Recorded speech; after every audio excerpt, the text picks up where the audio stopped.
Inception's totem. The spinning top at the end of Inception, Christopher Nolan's 2010 film, concludes with Cobb returning home to his children, spinning his totem on the table, then walking away before seeing if it falls. The top wobbles slightly, but continues spinning as the screen cuts to black. Fans have debated for over a decade whether Cobb is still dreaming or finally back in reality. The evidence for dreaming includes Michael Caine's character saying he only appears in reality scenes, yet he's present at the airport.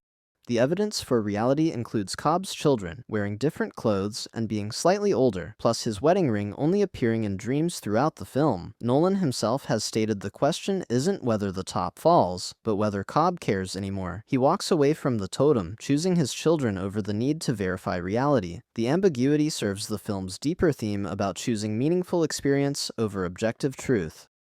Blade Runner Deckard. Is Deckard a replicant? Ridley Scott's 1982 film ends with Deckard and Rachel escaping together, but Gaff leaves an origami unicorn at Deckard's apartment. Earlier in the director's cut, Deckard dreams of a unicorn, suggesting Gaff knows his dreams and implanted memories. Scott has confirmed multiple times that Deckard is a replicant, while Harrison Ford has argued against it, believing it weakens the story's humanity. The original theatrical cut removes the unicorn dream entirely, making Deckard clearly human. The final cut restores it and adds golden eyeshine to Deckard in one scene, matching the replicant identifier. The debate hinges on which version you consider canonical. If Deckard is a replicant, his love for Rachel becomes a story about two artificial beings discovering genuine emotion. If he's human, it's about a man learning empathy for those he once hunted. The Shining photograph. Jack Torrance appears in a photograph from July 4, 1921, at the Overlook Hotel's Gold Room. Stanley Kubrick's 1980 film ends with a slow zoom into this impossible image after Jack freezes to death in the hedge maze.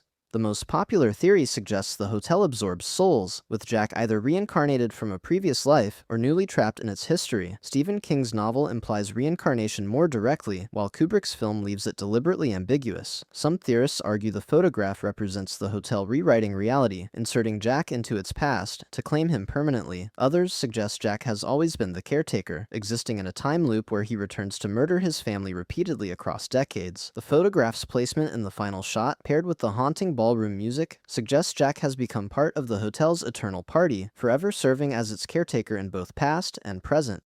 Total Recall reality.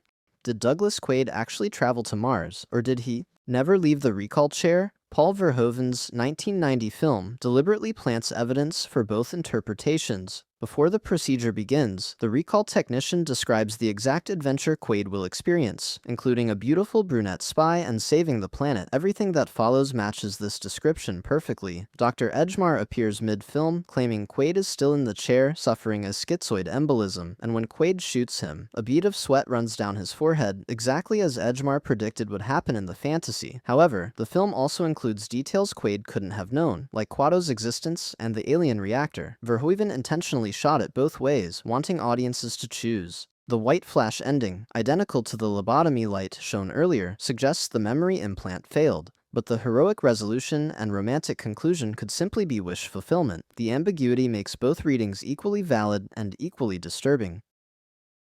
Taxi Driver fantasy.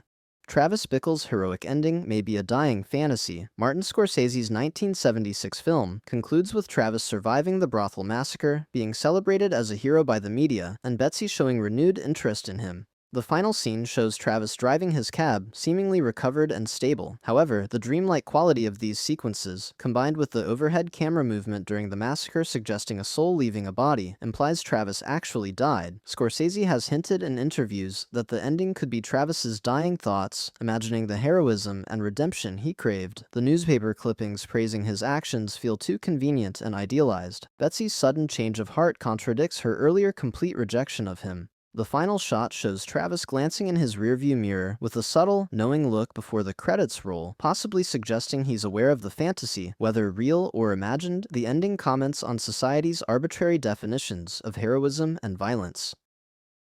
The Thing's survivor. Which character survives at the end of The Thing? John Carpenter's 1982 film concludes with MacReady and Childs sitting in the snow, sharing a bottle of whiskey as their Antarctic station burns. Both could be human, or one could be the alien. The most popular theory focuses on Childs' breath not being visible while MacReady's is, suggesting Childs is the Thing and generates no body heat. However, lighting inconsistencies throughout the film make this unreliable evidence. Another theory suggests MacReady gives Childs gasoline instead of whiskey, testing if he'll drink it, and Childs' lack of reaction confirms he's the alien. Some fans point to Childs' jacket changing color and style from earlier scenes, implying the Thing copied him imperfectly. Carpenter has stated he intentionally left it ambiguous, wanting audiences to debate. The brilliance lies in the no-win scenario, mirroring the film's paranoia theme. Even if both are human, they can't trust each other, so they'll freeze to death rather than risk the Thing escaping Antarctica. American Psycho confession. Did Patrick Bateman actually murder anyone? Mary Harron's 2000 film ends with Bateman's lawyer dismissing his confession, claiming he had dinner with Paul Allen in London twice after his supposed murder. Bateman returns to his apartment expecting to find bodies and evidence, but discovers a spotless, renovated space with a realtor showing it to clients. The film deliberately makes Bateman an unreliable narrator, with earlier scenes showing impossible feats, like a chainsaw murder that produces no blood trail. His escalating violence coincides with increasing absurdity, suggesting fantasy. However, his secretary discovers drawings of mutilated women in his planner, implying dark reality beneath his delusions. The deeper interpretation suggests Bateman did kill people, but his wealthy social circle covers it up to avoid scandal. The realtor's nervous behavior implies she knows about the bodies and wants the apartment sold quickly. Whether the murders are real or imagined, the film critiques how wealth and status insulate people from consequences, making Bateman's confession literally unbelievable to those around him. By the way, if this is the kind of content you enjoy, I create videos like this regularly. Subscribing would really help me out. Shutter Island sanity. Is Teddy Daniels actually sane at the end of Shutter Island? Martin Scorsese's 2010 film concludes with Andrew Laeddis, revealed to be the patient formerly known as Teddy, asking his doctor which would be worse, to live as a monster or die as a good man. He then walks calmly toward a lobotomy. The question is whether this line indicates Andrew has regressed into his Teddy delusion or if he's sane and choosing lobotomy over living with the guilt of his wife murdering their children. The entire final act could be an elaborate roleplay therapy designed to break through his delusions. His question to the doctor suggests he remembers the truth, but cannot bear it. Some theorists argue the whole film is actually the conspiracy Teddy imagined, and the hospital really does perform unethical experiments. However, the carefully constructed evidence throughout the film supports the doctor's explanation. Andrew's choice to die as a fictional hero, rather than live as a man who failed his family, represents the ultimate tragedy. His sanity returns just long enough to make the devastating decision that unconsciousness is preferable to awareness. The Wrestler's Sacrifice. Does Randy the Ram die after his final leap? Darren Aronofsky's 2008 film ends with Randy, despite a heart condition and doctor's warnings, climbing the ropes for his signature Ram Jam move. The screen fades to white as he leaps. Aronofsky deliberately avoids showing the landing or aftermath, the white out, suggests death, mirroring the earlier scenes where Randy's heart attack is shown with bright, overexposed light. His final words to the crowd, stating this is where he belongs, indicate acceptance of death over a meaningless life outside wrestling. However, some interpret the ending as Randy simply performing the move and continuing his career, with the fade representing his choice made rather than his death. The film's theme centers on people willing to destroy themselves for their art or calling. Whether Randy literally dies or figuratively commits to dying in the ring eventually, the ending represents his rejection of the normal life his daughter and Cassidy offered. He chooses the roar of the crowd over everything else, making it simultaneously triumphant and tragic. Enemy doppelgangers. The Spider-Woman at the end of Enemy. Denis Villeneuve's 2013 film concludes with Adam discovering a key to a secret sex club, and when he enters his bedroom, his girlfriend has transformed into a giant tarantula that cowers in fear. Throughout the film, spiders appear as symbols in dreamlike sequences. The film follows Adam, a college professor who discovers his exact double Anthony, an actor. They switch lives, with Adam assuming Anthony's identity and relationship. Villeneuve has explained the film explores totalitarianism and relationships as control systems. The spiders represent the dictatorial feminine force in the protagonist's mind, his fear of commitment and monogamy. The two men are actually one person, with the actor persona representing his desire for freedom and multiple partners, while the professor represents stability. The giant spider reveals that by returning to the sex club, Adam has become Anthony again, and his girlfriend recognizes this change, responding with fear, like someone recognizing their partner's dark side. The transformation exists in his perception, showing how he views women as threatening, controlling entities when commitment is demanded. The prestige twin. Was Alfred Borden always twins, or did Tesla's machine create the duplicate? Christopher Nolan's 2006 film reveals Borden and his double Fallon are identical twins, living as one person. They alternated performances, with one always in disguise as the deformed assistant. However, some fans theorize Tesla's machine actually worked, and the Borden brothers both used it, creating 4 total versions. The film shows Angier using the machine to create duplicates he drowns nightly. If the machine truly works, why wouldn't Borden have used it? The evidence against this theory is overwhelming. Borden's journal entries show the twin arrangement from the beginning, years before meeting Tesla. The sacrifice of one brother losing fingers and the other maintaining them stays consistent throughout. Borden's testimony about living half a life refers to sharing one existence with his brother, each sacrificing their identity. The tragedy is that Borden achieved the perfect trick through human sacrifice and dedication, while Angier needed a machine and was willing to murder himself repeatedly. Nolan deliberately parallels their methods to show obsession destroying both men through different means, one supernatural and one grimly practical. Black Swan transformation.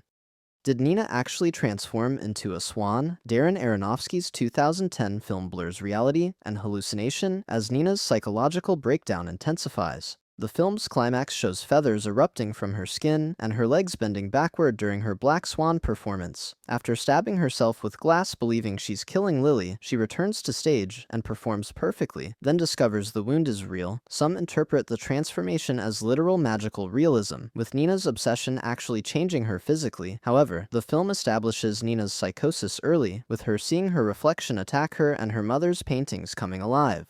Aronofsky has confirmed the transformations are hallucinations, representing Nina's complete psychological immersion in the role. The tragedy is that Nina achieves perfect performance only by destroying her sanity and literally herself. Her final words claiming she felt perfect as she dies suggest the hallucinated transformation was real to her, which is all that mattered. The film critiques the price of artistic perfection, showing how the pursuit of an ideal can consume reality itself. The Sixth Sense. When did Malcolm Crowe realize he was dead? M. Night Shyamalan's 1999 film reveals in the final act that Malcolm died in the opening scene shooting. Rewatching shows that Malcolm never physically interacts with anyone except Cole, never changes clothes, and his wife ignores him completely. The question fans debate is when Malcolm actually realized the truth. His reaction in the final scene suggests sudden realization, but subtle clues indicate possible earlier awareness. He shows no concern about being ignored or his marriage falling apart, which seems unrealistic for a dedicated husband and therapist. Some theorists suggest he knew subconsciously, but suppressed it, similar to the ghosts Cole sees who don't know they're dead. The film's message about accepting death and moving on applies to Malcolm himself. His journey helping Cole mirrors his own need to resolve unfinished business, specifically his failure with his previous patient who became his killer. The revelation works because it recontextualizes every scene, showing Malcolm's sessions with Cole were as much about his own denial as helping the boy. 2001 Space Odyssey. The Starchild ending of 2001 A Space Odyssey, Stanley Kubrick's 1968 film, concludes with astronaut Dave Bowman aging rapidly in a neoclassical room, then transforming into a luminous fetus floating in space above Earth. The monolith that appeared at humanity's dawn appears again at his death. Arthur C. Clarke's novel provides more concrete explanation. Advanced aliens use the monoliths to guide evolution, and Bowman becomes the next stage of human development. Kubrick deliberately made the film more ambiguous, removing dialogue and explanation. The room represents a zoo, or holding space, where the aliens study Bowman before transformation. His rapid aging suggests time moves differently, or he's experiencing his entire remaining life compressed. The Starchild represents humanity's next evolutionary leap, just as the monolith once transformed apes into humans. Bowman transcends physical form to become pure consciousness. The film presents this as both beautiful and terrifying, with Bowman's expression showing fear and wonder. Kubrick and Clarke intended the ending to provoke thought about humanity's place in the cosmos and our potential future evolution beyond biology. The Starchild looking down at Earth implies it will guide humanity's next transformation, continuing the cycle. Donnie Darko Timeline, Donnie Darko's Sacrifice, and the Tangent Universe. Richard Kelly's 2001 film involves Donnie following instructions from a figure in a rabbit suit to prevent the world's end. The director's cut adds text from The Philosophy of Time Travel, explaining that a jet engine falling into Donnie's room created a tangent universe, an unstable branch that will collapse in 28 days. Donnie must return the artifact, the engine, to the primary universe before collapse destroys both timelines. However, the theatrical cut removes these explanations, making the time travel mechanics more mysterious. The film shows Donnie laughing in bed as the engine crashes through his ceiling, killing him this time. Did his death save everyone by collapsing the tangent universe properly, or did nothing supernatural happen and he simply had visions before his death? Frank the Rabbit is revealed to be Donnie's sister's boyfriend, killed by Donnie in the tangent timeline, guiding him from beyond death. The final montage shows characters waking from troubled dreams, suggesting dim memory of the erased timeline. Kelly intended the sacrifice to be meaningful, with Donnie choosing death to save Gretchen and his family. Whether you see it as real time travel or elaborate hallucination changes whether Donnie is a hero or a tragedy. The Fountain Immortality. Which storyline in The Fountain is real? Darren Aronofsky's 2006 film interweaves three narratives: a conquistador seeking the Tree of Life in 1500, a doctor seeking a cure for his dying wife in 2006, and a space traveler journeying to a dying star in 2600. The most accepted theory is that only the modern storyline is literal, while the conquistador story is from the book Izzy is writing, and the space travel represents Tom's meditative journey accepting her death. Hugh Jackman plays all three versions, suggesting they're different facets of one man's struggle with mortality. The tree in the space bubble represents Izzy's body, which Tom cannot release. When he finally accepts her death, the tree blooms and he achieves peace. However, Aronofsky has suggested all three timelines could be equally real, representing reincarnation across centuries. The Mayan guide's prophecy about the conquistador becoming a tree connects to Tom planting himself at Izzy's grave. The film's circular structure, ending where it begins, emphasizes the cycle of life and death. Whichever interpretation you choose, the core message remains: immortality is impossible and undesirable, and accepting death is necessary for truly living. Arrival's timeline. Does Louise create the future she sees, or just remember it? Denis Villeneuve's 2016 film reveals that learning the alien language allows Louise to experience time non-linearly. She sees her daughter's birth, life, and death from disease simultaneously with present events. The crucial moment is Louise calling Chinese General Shang with his private number and his dying wife's words, information she receives from him at a future celebration. This creates a bootstrap paradox. She only knows the information because he tells her in the future, but he only tells her because she used it in the past. The question is whether Louise has free will, or if everything is predetermined. She chooses to have her daughter despite knowing she'll die young, suggesting she can make choices. However, if she already experienced making that choice from her future perspective, can she truly choose differently? The heptapod language treats time as simultaneous, not sequential, meaning past and future exist together. Louise's ability doesn't let her change the future, only know it and act consistently with it. The film presents this not as tragic determinism, but as empowering knowledge, allowing Louise to appreciate every moment with her daughter, despite knowing the pain ahead. If you found this fascinating, consider subscribing so you never miss new content. Thanks for watching.